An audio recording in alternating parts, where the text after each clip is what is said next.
Hello, Thrifties. So, it is currently 12:41 a.m. and I am cleaning up from my 1 year celebration show today, / prepping for tomorrow's show, my men's show, my weekly men's show for Sunday, my Sunday weekly men's show. I'm tired. Just ignore me, okay? If I look exhausted, just mind your business. I've been running. But anyways, I'm prepping for tomorrow's show and I'm cleaning up from today, and I've been fighting with myself back and forth on whether or not I wanted to make this video. I've been going back and forth for hours on whether or not I should. And I'll tell you why. A couple of reasons. First of all, I never want any of my Whatnot customers to feel like I'm not grateful, because I will always and forever believe that I have the most amazing customers on Whatnot. I truly do. They're incredibly generous and supportive, and I have met the most amazing people. And again, my fear is I don't ever want someone that comes to my shows and buys with me to ever think that I'm ungrateful. That's really my biggest reasoning. But also, it's not really, I think it's important. I did say that, whatever happens, I was going to bring you guys along on this journey. And I mean that. I want to do that. So I thought it was important to kind of touch on this. So today was my 1 year Whatnot anniversary celebration show. And I've been curating for months. For months, I've been setting aside not only the best of the best pieces, but like pieces that I thought were really special, right? Some of my all-time favorite pieces that I've ever found were in today's show. Just super amazing pieces that were just super cool, or just vintage for whatever reason, right? And so I've been curating for it for months, and of course, because of that, I'd had certain expectations for how the show would go. Now, I had an amazing time. Justin was there. We had an amazing time, and it seemed like my people all had a great time. My customers and my friends who were there, amazing, right? But sales didn't quite go as I had hoped. Again, curating for months, I had certain expectations.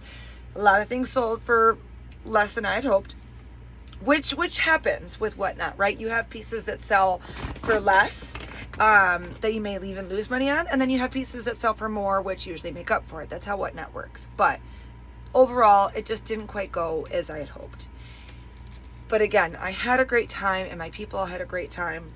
I was just a little frustrated and disappointed after the show. So what did? We went and got ice cream. We walked to my favorite ice cream place and we got ice cream, and I drowned my sorrows and felt sorry for myself for a minute. And then I decided it was time to get over it.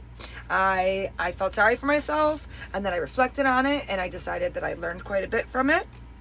And I decided it was time to get back to work. I've got my show tomorrow. I'm hoping it's going to be an amazing show.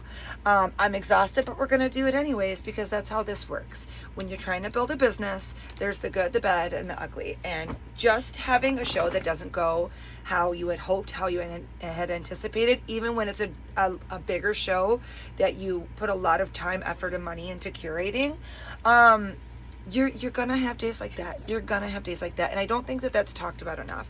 I think too often we see resellers talking about how they go to the bins and they've spent like 3 hours at the bins and found all these amazing pieces, and then they sold it all in 2 days and they made thousands of dollars. And that's not always what it looks like. It's like, it can look like that, sure, but it takes a lot to get to that point. And I don't think that's talked about enough. So that's really my point of today, of making this video today, is I think it's important we be honest in the amount of work, the time, effort, and work, because this is a business. It's a business. It's not like some people do it as a side gig, but this is a business, and it's going to take some ugly days to get to that point. So, and it's really easy to kind of like second guess yourself on days like today. It takes a lot of good shows to make you feel like you know what you're doing.